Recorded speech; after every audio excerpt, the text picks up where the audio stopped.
Welcome to this week's Therapeutic Tuesday. And this week I think is an important one. In this week I'm working with Julia, really to understand how best to navigate being in a relationship whilst being on the healing journey. I think it can be such a struggle when people are struggling to understand what's going on for us. We're limited in how much we can do, having to rest when we want to go and do things, having flare-ups of symptoms and disappointing ourselves and other people. So that's really what we're exploring in this session. And I'm offering Julia some suggestions, some tips to help better navigate being in a relationship whilst being on the healing path. Now, there were a few issues with Julia's internet connection, so the video is a bit jumpy. If you're watching on YouTube and that becomes too much, you might just want to listen to the audio version. We do also release all these episodes as a podcast. You can find it on Spotify, iTunes, and various other places. But I think that the content of this session is going to be really helpful for a lot of people. So here's Julia.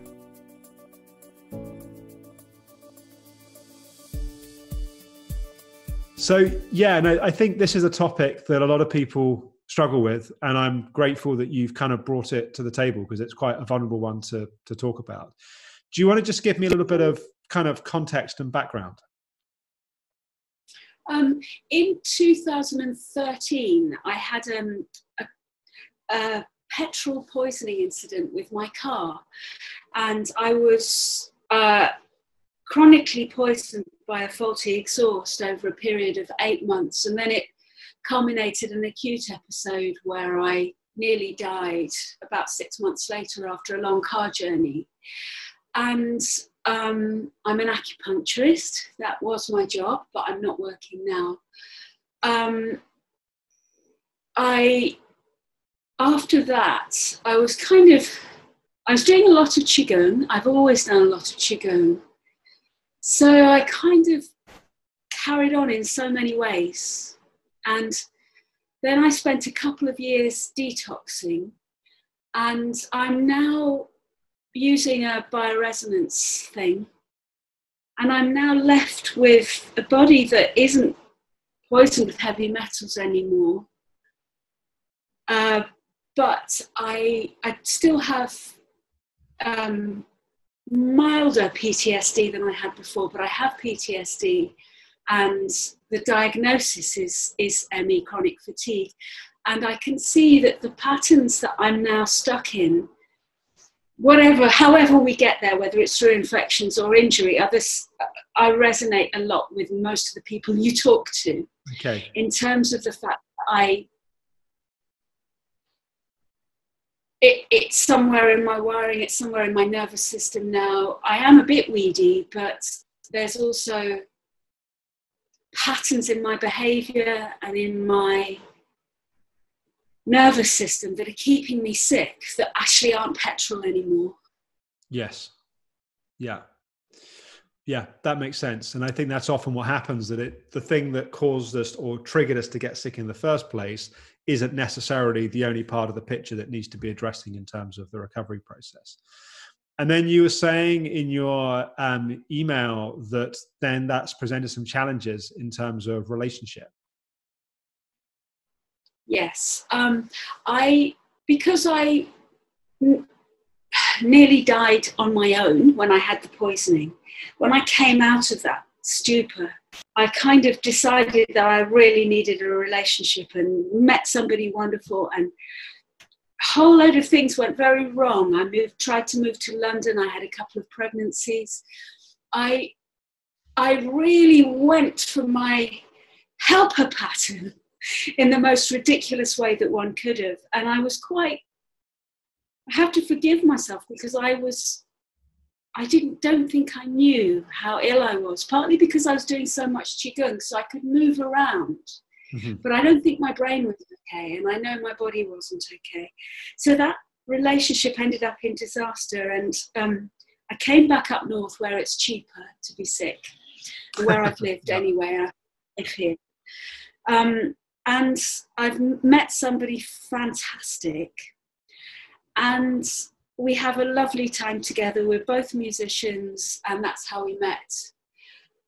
accept that it's very, very difficult to, I'm learning through your videos, through what I know I have to do to be in touch with myself, to stop pleasing other people all the time, to factor myself in, supposedly even put myself first. And also maintain this, because it's been 3.5 years we've been together, so we're not like married. We don't have a level of commitment where he would just look after me. So I feel that I, all the time, step out of my comfort zone in order to share the love that we have. Whereabouts is So your... Sorry. Oh, he's in the north. He's just a mile up the road. Okay. And where is your baseline at the moment? So where are you in terms of your daily activity, in terms of what you can do and what you can't do? I have about 2 or 3 hours where I can potter around, make food, load the dishwasher, play the cello. I think I'm still at stage 1.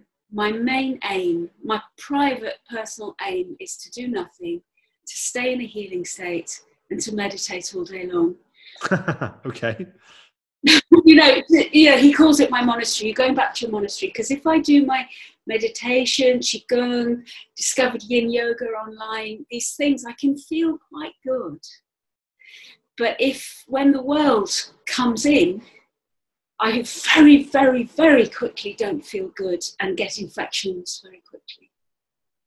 So it sounds like you've got to the point where you are relatively symptom-free at kind of baseline in isolation from the world. Is that right? So if you stay within where your capacity is, and you stay fairly kind of away from the kind of stimulations and stresses of the world, then I'm not saying that you have loads of energy, but it sounds like you don't have a lot of kind of misery and suffering of day-to-day symptoms at that level. Yes. Okay. Yes. And is it true to say that when you're by yourself, are you relatively able to get to a healing state? So if you're doing, it sounds like you're doing quite a lot of meditation and kind of calming stuff. Is that right? I love it. I always loved it before I got ill. So that isn't difficult. Yes. And then it sounds like, well, tell me what happens, be it your boyfriend or be it anyone else, when you're around other people, what happens to your nervous system?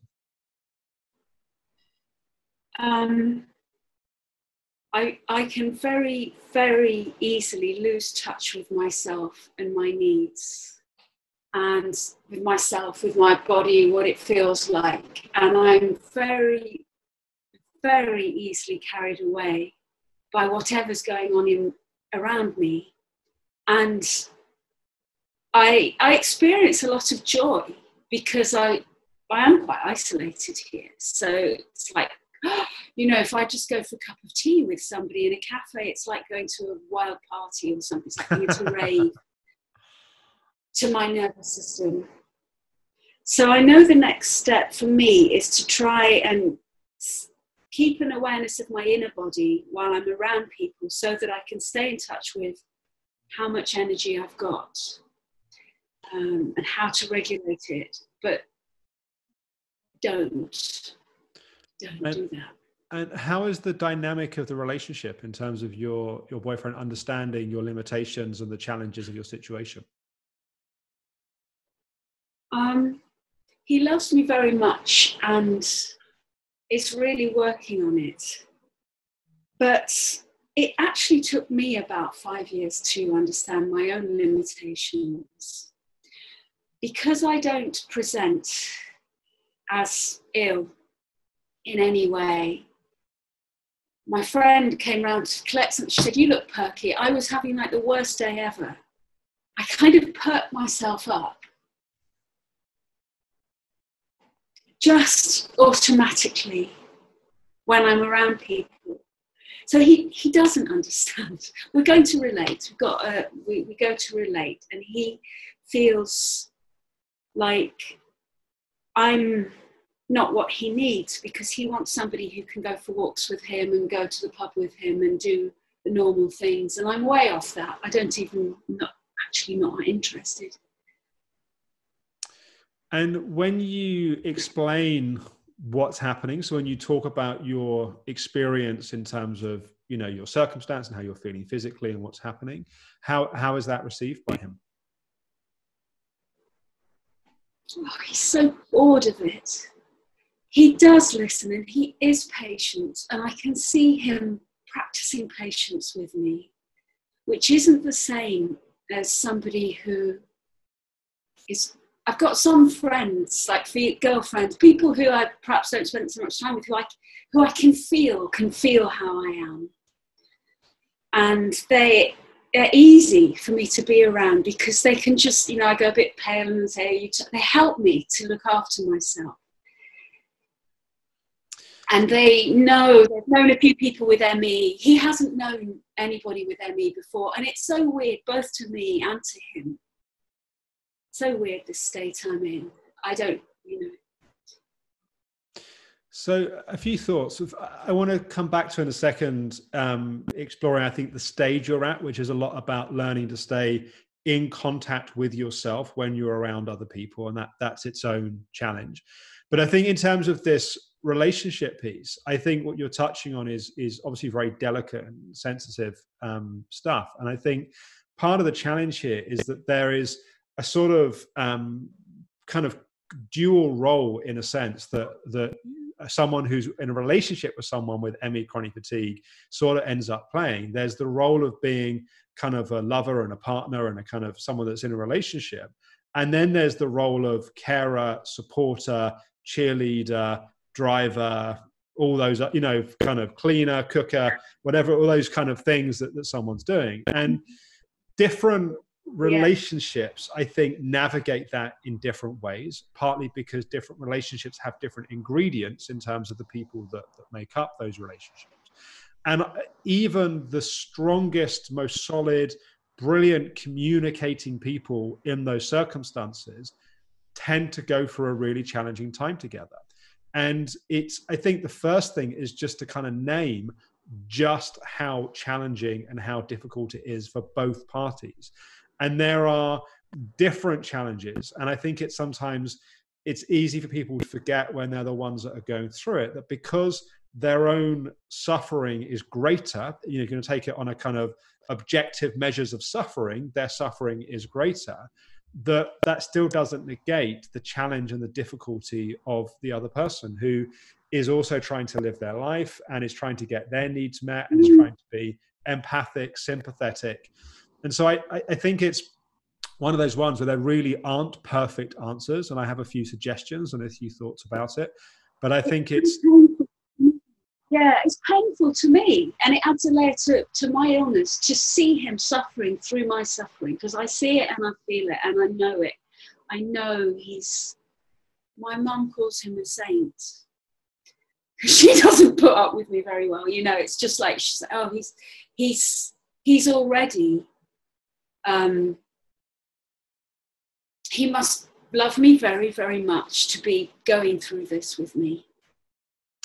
Well, I think that sounds like that's true. And I think one of the challenges here, though, is on both sides, what tends to happen is that in relationship, particularly if we have helper patterns, is we tend to make ourselves feel responsible for the other person's happiness.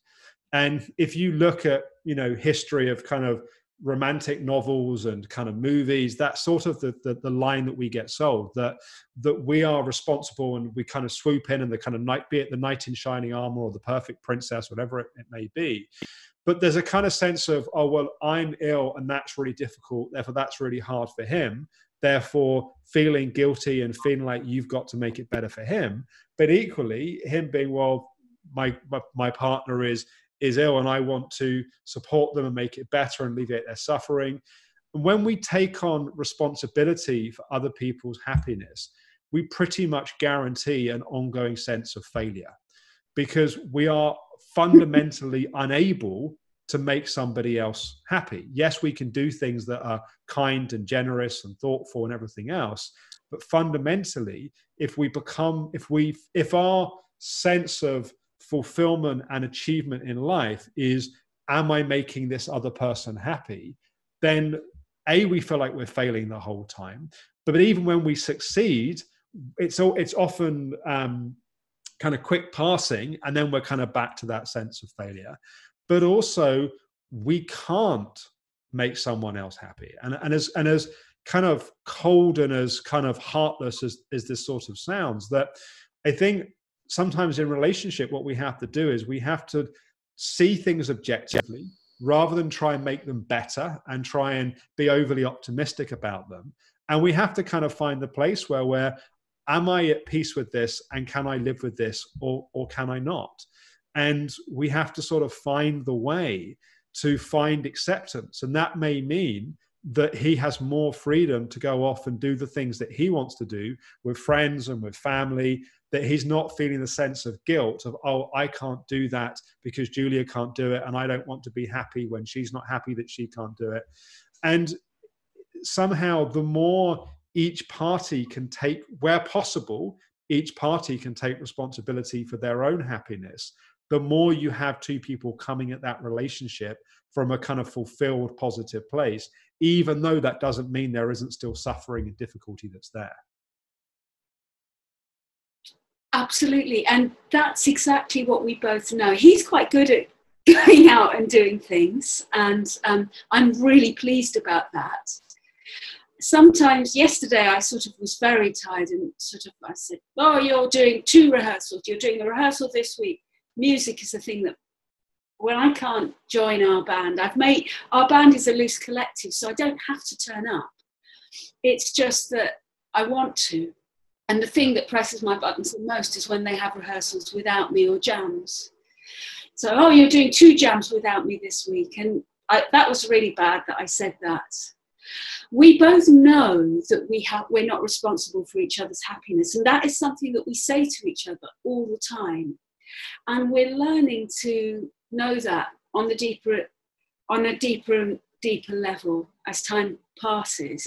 It's all very well to say that and to quote it at each other, but then to really live that is another job. That's right. It's a simple idea, which is often enormously complicated in the reality.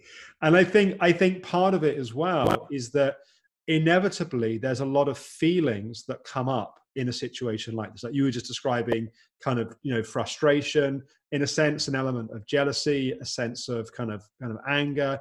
All of that stuff is entirely valid stuff. If you told me you weren't feeling those things, I would just think you were burying the fact you were feeling those things. Like, it's a healthy response to have those feelings. And equally in his situation, it's a healthy response to be feeling disappointed at times when he thought you might be able to do something, you can't do something, to feel lonely, to feel like all of these feelings are, again, entirely valid. And I think the more that you're learning to express and process those feelings without vomiting them, so without it building up to the point that it kind of comes out and go, well, how come you're having 2 rehearsals this week and I can't come? And so the more you can let both of you independently, the more you can let yourself really feel those feelings, and, be that screaming into a pillow, be that just kind of feeling the energy of it. But the more you can have those feelings and process and digest those, the more you can then meet the relationship from a more kind of balanced and clean place. The vomit point varies depending on how ill I am. So when I'm quite well, I can easily know what I feel and contain that, sort of parent myself.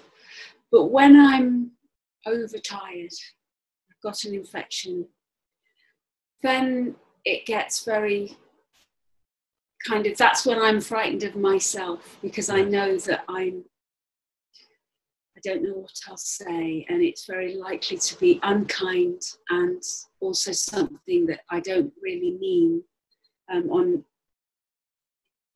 We'd done a gig on Friday night, I've got an infection because of that, and I just, Lost it, that's the word. Yeah. Lost presence. Yeah. Well, I think one of the biggest skills in relationship, and it's intensified in the circumstance that you're in because of the kind of challenges in terms of what's happening with your health, but it's certainly not exclusive to that experience, is Yeah. to be able to really have one's feelings and feel one's feelings without then exploding and vomiting those onto someone else. And I think it's sometimes many years, if not a lifetime of practice and experience, to not reject feelings so they end up exploding out anyway, but also not to be vomiting them all over everyone so they're out there, but to really feel them, and to feel that tipping point where you can feel that you're going into, be it a full-on outburst or be it snide remarks or kind of sarcastic. Different people have different strategies of doing it. But it's, maybe there's a video in there, the top 5 best ways to leak out one's emotions, but there's lots of different ways that comes out. And I think that's where self-awareness gets so important, that we can feel we want to say something, the words are like on the tip of our tongue, like it's there, it's coming out, and then we have the self-awareness to catch ourselves, to not let it out, but then have the feeling. We might then go and be private and, scream into a pillow or pound a bed or like have the emotion of it, but be careful not to throw it, because then we just got to deal with all the consequences of that. Mm. Yeah. I think part of where you are as well, which I think is a particularly challenging stage, which is that it sounds like you've done some really great work at learning to be in a calm, healing state when you're in isolation, and when you've got the environment under control and you can be at your baseline. And then it sounds like anything that comes in that throws that off, apart from the fact that at the moment it makes you feel worse, it also probably triggers some frustration as well, because it's like you're having to work so hard to feel basically okay, that then you go off and you do a gig and you end up catching a cold, or you end up going off and meeting someone and then being like that kind of sensitivity, in a sense, I think is also quite a challenging stage to be at. And I think you already realize that the part of the goal here is working on maintaining that healing state whilst being around other people. So that the kind of the stages this tend to be that initially we're just wired the whole time, and then we hopefully master being in a healing state when we've got the environment under control and we're in isolation. The next challenge is, how do you maintain contact with yourself when you're around other people? And given what you're saying about the helper pattern, it sounds like your tendency is to leave yourself and then merge into others and get kind of sucked into what's happening in the world around you. And then it's almost like one starts to feel allergic to the world, because whenever you're around stuff, you start merging and getting sucked into it. And I know that it's a pattern that started in very, very early childhood. And knowing that helps as well. And I'm excited at the thought of the person on the other side, but I suppose I'm a little bit stuck. I think we had a breakthrough yesterday with Stephen. I had a morning where we were posting our gig on the social media, and I got all frazzled from looking at the screens for too long. And I said, "Go, I'm feeling terrible. You've got to go now." And he's like, "No, well, can I stay with you?" So he went to there's a heated sheet that I spend a lot of my day lying on, listening to calming things on YouTube. And he came up and joined me on the heated sheet. And we did a little mantra together. And it was really beautiful, because I thought, I'm now in a healing state and I'm in company. And he stepped into my world.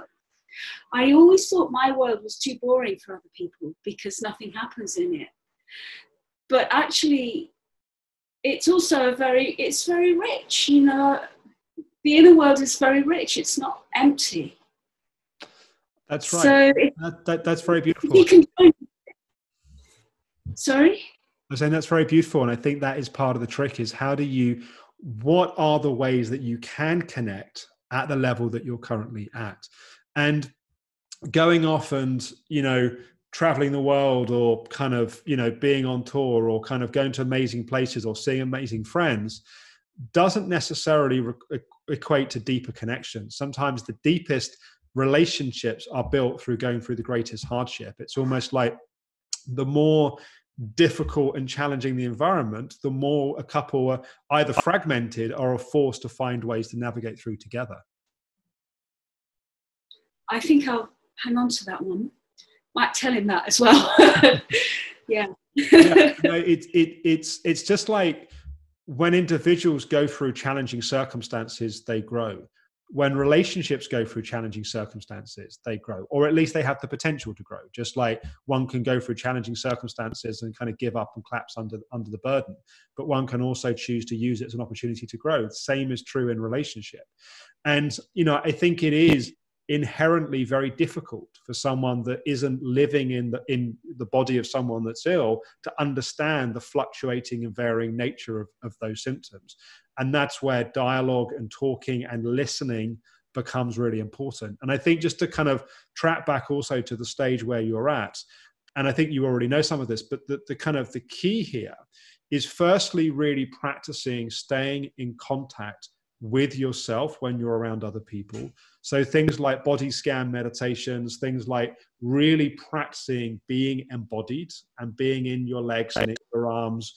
And then it's really trying to spot, like almost like a kind of exercise in awareness, to spot at what point did you leave yourself? So what are the triggers that happen that either you speed up and everything starts running too fast, or you sort of lose contact with what your felt sense is and you start merging into what someone else's or what everyone else's felt sense is.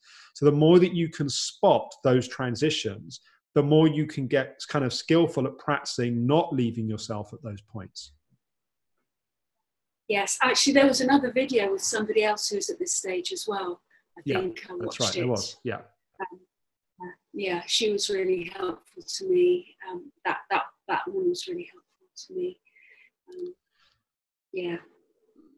So I think that this is partly a process of continuing what you're doing. It's a process of remembering what you already know, which is that you are not, if he's feeling fed up or frustrated or pissed off or whatever, that's his stuff, not your stuff, and vice versa.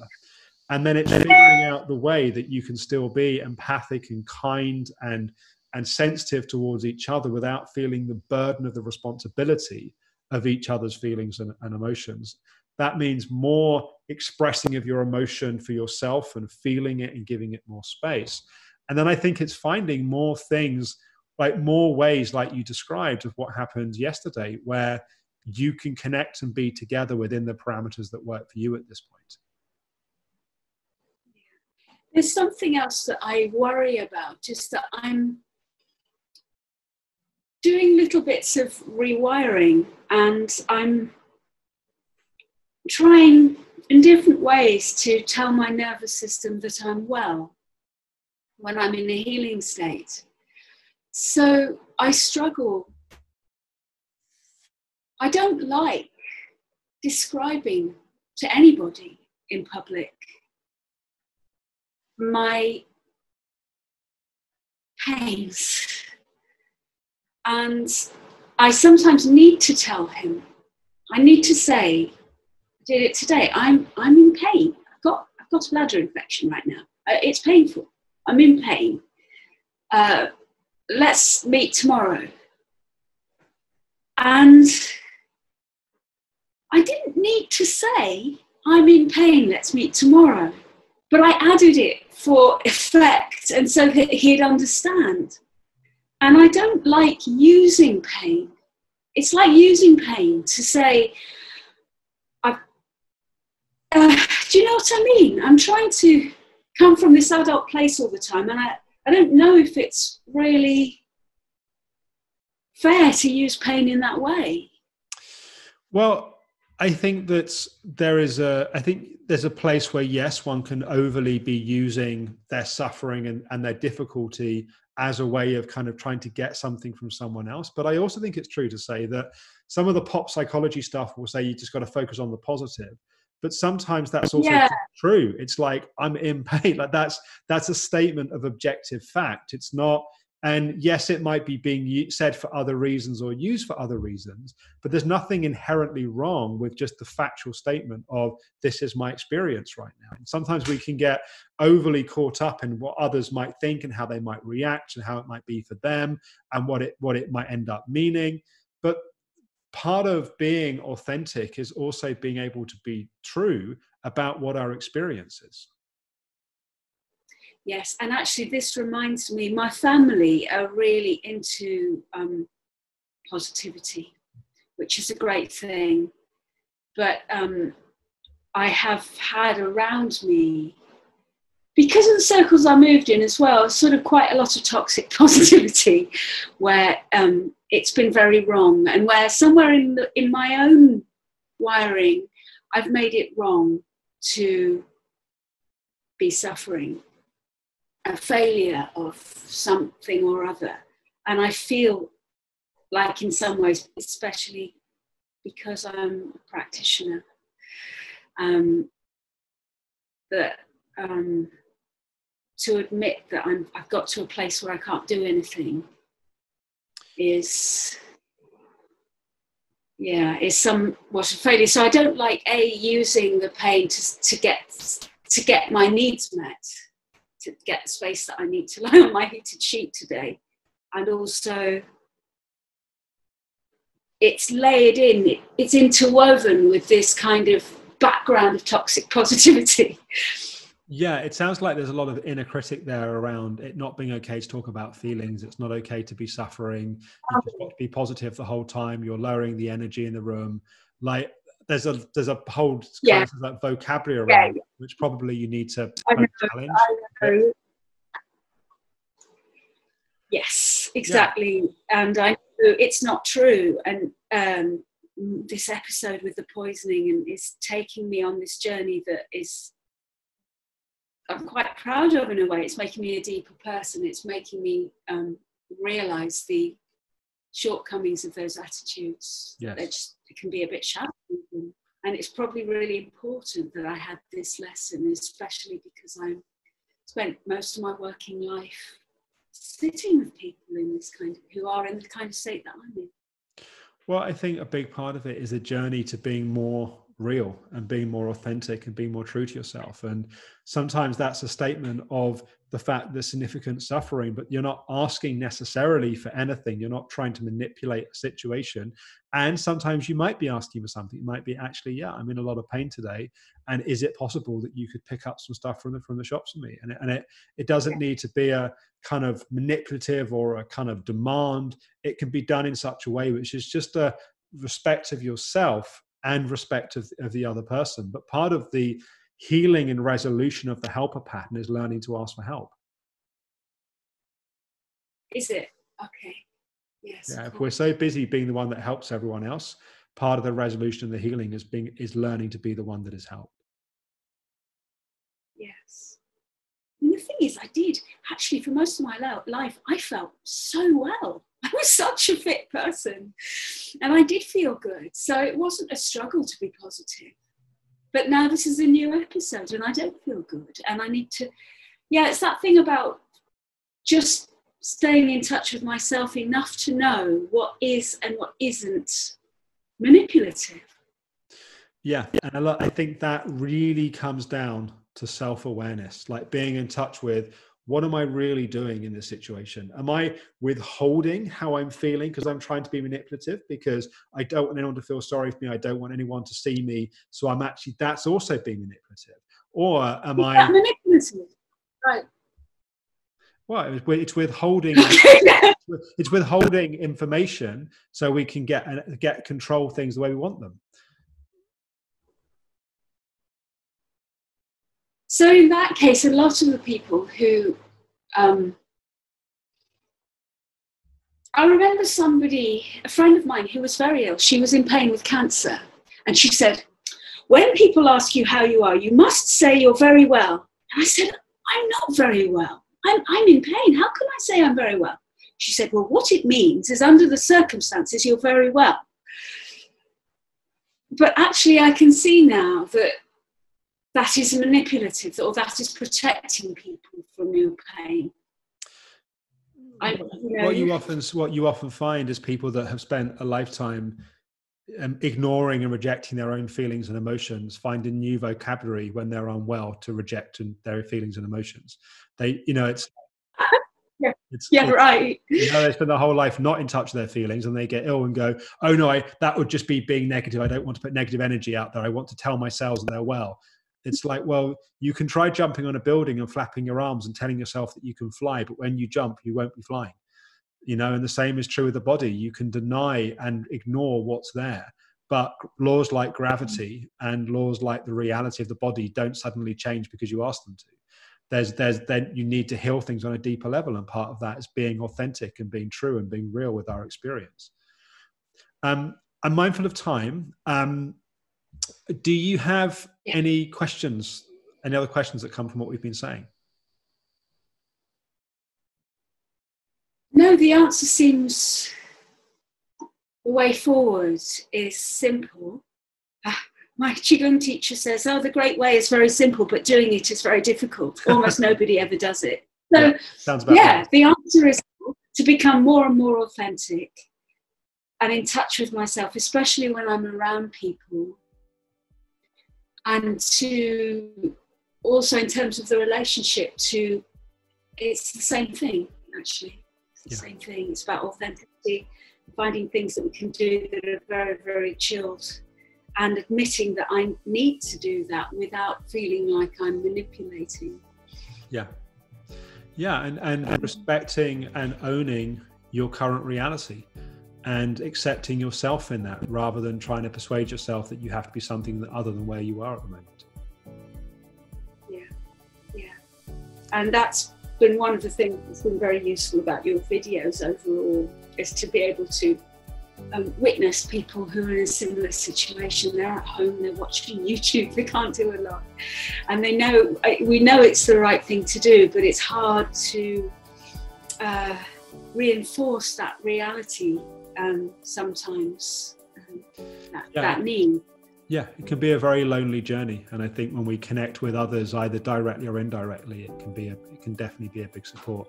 So thank you, Julia, for being willing to just kind of share of yourself. I know a lot of people are struggling with this issue in some different ways, so I really appreciate you being willing to share your experience. Thank you very much, Alex. Thanks for all your videos as well. You're really welcome. Thank you for being part of one. Hope you found that session helpful, and that there's some ideas and tips you can use to apply to your own relationship if you're in a relationship on the healing journey.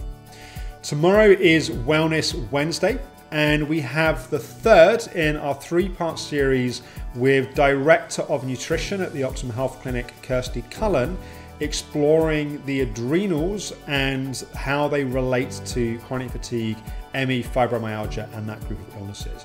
And we're talking about, in this third video, some of the ways at the Optimum Health Clinic that we will address adrenal dysfunction and fatigue. So I look forward to talking with you tomorrow.